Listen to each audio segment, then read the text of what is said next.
Bear with me, I may not be in position to use this. Is it okay? Can you hear me?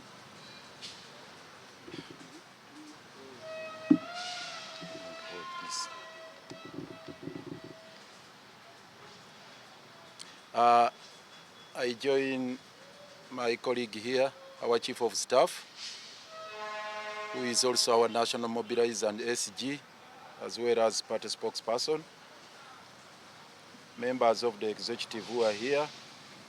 All the faces you see here are well known to you. Members of the press, you are most welcome. I'll start with the issue of the late Professor Kanyeihamba. We joined the nation and the international community in mourning one of the luminaries of constitutional law and the governance in this country. You know, in the legal profession, we have people who have exceedingly surpassed the test of an ordinary lawyer or justice or judge, and in the league of their own. Those ones are called the jurists. Kanyeihamba has been one of the renowned jurists beyond the borders of Uganda. And we do celebrate him. And amongst the jurists, there are also sages. S-A-G-E-S, sages of the law. He's been a sage, a colossus, one of those eminent persons who exude nothing but that reverence, those reverends. He's been a reverend person you can revere, respect, right from the time he served in government as Attorney General up to the current moment, to the present moment. He has died at the battlefront as a vanguard of rule of land constitutionalism. Even in his last days, Kanyeihamba did not give up. He's been, you've noticed several times, being wheeled to courts of law. I think the last case he filed was against Museveni. It was about amending the constitution to remove all the provisions relating to bail. Invited me as one of the lawyers to be in that case. And the professional aspect, I had crept into our discussion because I felt like, it was not proper for us, legally speaking, to drag a sitting president to court, because that is the position of the law. I told him, in as much as I'd wish us to take that directive, that position, rather direction, sorry, to take that direction, that position of dragging Yoweri Kaguta Museveni as a person to court. It would not be proper in law. He charged at me and said, "You man, why are you people fearing Museveni? Why don't you want us to file a case against Yoweri Kaguta Museveni? Because it's not the government of Uganda which is amending the constitution. It is Museveni. He has not been advised by the Attorney General to abrogate the constitution and vulgarize it, to remove or expand all the provisions relating to bail. It is Museveni as a person." And said the parliament has not even passed a law. So it is Museveni who is abrogating the constitution. We drag him to court. Indeed, he stood by his position and took Museveni to court, to the constitutional court. And he argued out the case from a wheelchair. That is Kanyeihamba for you. In a special way at Katonga here, we shall always remember his position, his firm stance in the 2006 case. That is Dr. Kizza Besigye versus Yoweri Kaguta Museveni, election petition number 1 of 2006, which was argued out in the Supreme Court. I was still a very young man at that time. I was one of the lawyers in that case. Supreme Court election petition number 1 of 2006. Dr. Kizza Besigye versus Yoweri Kaguta Museveni and the Electoral Commission. Kanyeihamba was very, very instrumental, very assertive.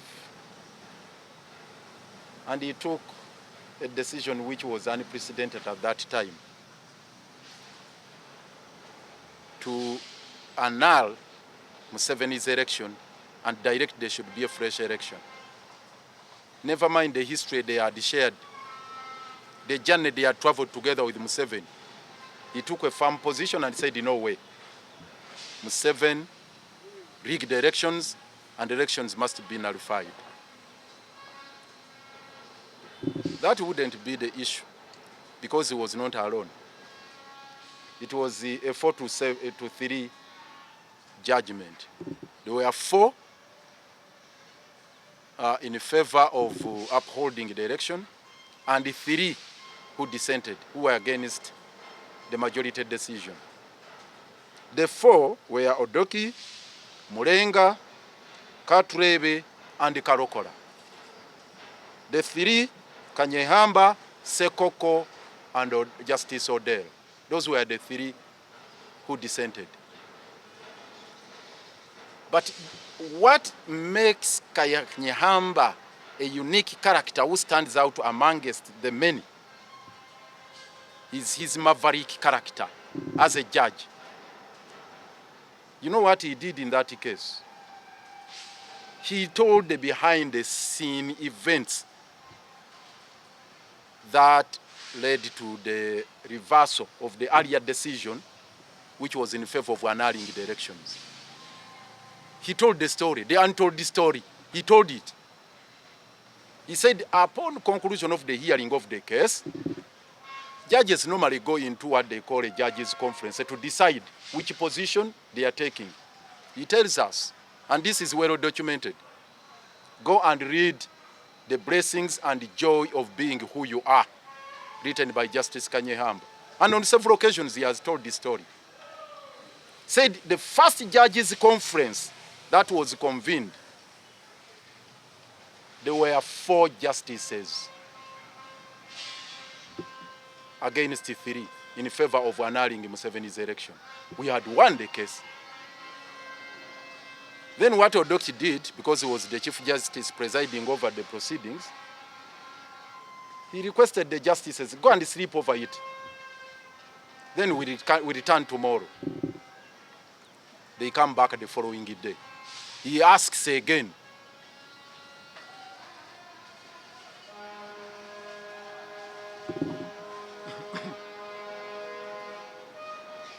Let me repeat this, let me revise this for some inaccuracies which I had given. Amongst the 4 who were for annulling the election, Kanyeihamba was not there. Amongst the first 4 who were for annulling the election, Kanyeihamba was not there. He was among the 3 who were against, who were for upholding the election of Yoweri Kaguta Museveni. I hope we are together now. The first judges conference, there were 4 justices who said the election should be annulled. There were 3 who dissented and said it should not be annulled.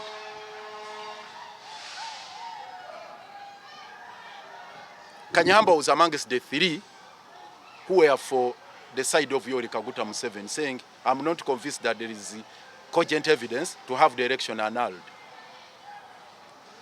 Then the following day comes, he says, you people, Justice Odoki asks them, can you probably reflect on this?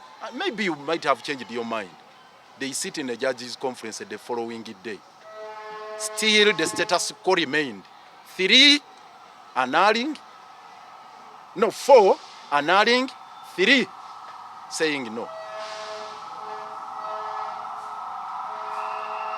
Odoki was puzzled.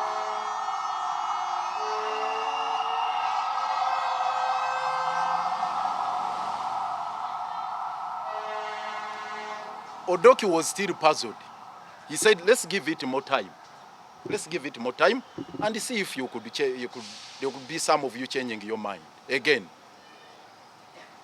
Then late in the night, Kanyeihamba tells us in that book, The Blessings. Justice Mulenga calls him late in the night. Justice Mulenga was amongst those who were annulling the election.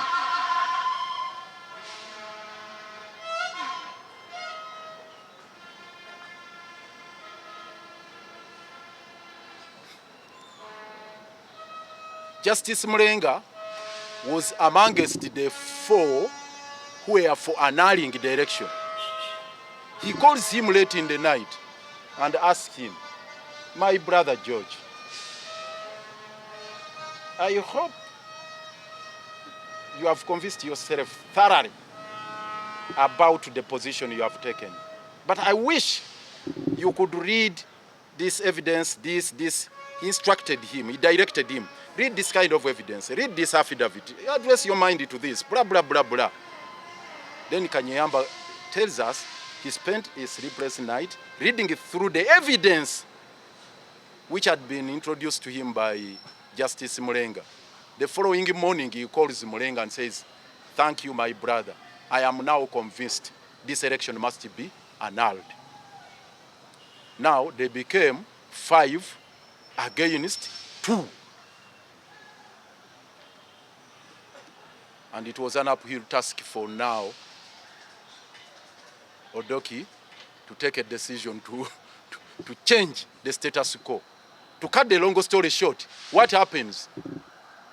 The machinations were done, the maneuvers, the cajoling, the intimidation, the what. And I think the last spanner in the wheel, according to Kanyeihamba, then Odoki calls a conference and tells all the judges that yes, he respects the decision they had taken, but he had talked to the president and the army. They said they will not accept that decision. So are you ready for the consequences? That's what Odoki asked. Are you ready for the consequences? You deliver the decision, the rest is your business. Then the 3, one of them dropped the position he had taken. Now it goes back to 4 against 3. One of them again returned to the other side. So the final position now comes, the final straw came late in the night, again, when they were going to take a decision.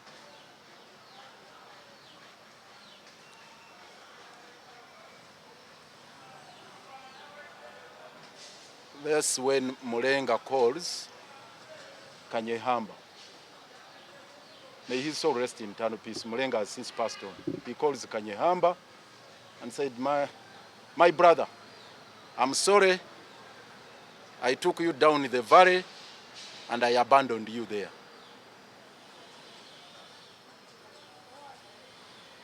That marked the end of the story. So Mulenga threw the dice. It became 3 dissenting, 4 upholding the election. And that's how we lost it. But the story we are telling you about Kanyeihamba, the kind of stance he took, the kind of position he took, the assertiveness. You know, he writes in defense of the abrasive character, the way he told off Odoki that, please, I will not be bulldozed. And the fact that he followed his conscience. Initially, he hadn't been convinced, but he wasn't just influenced by his colleague, but he took a cautious decision after reading the evidence and taking the appropriate decision. That is the man we celebrate. Very illustrious character he has lived, and we shall always remember him for that. At Katonga, we do celebrate him for that bold decision he taken and the illustrious career he has lived all through his life up to the last minute as we speak today. May his soul rest in eternal peace. So I've tried to explain it, but please go and read that book, The Blessings and Joy of Being Who You Are. You will get the full story, how Kanyeihamba explains it. And nobody has come out to rebut it or in any way to challenge it, that to assert that it's not authentic. So kindly, please, read it for your own benefit. Now, the second issue is about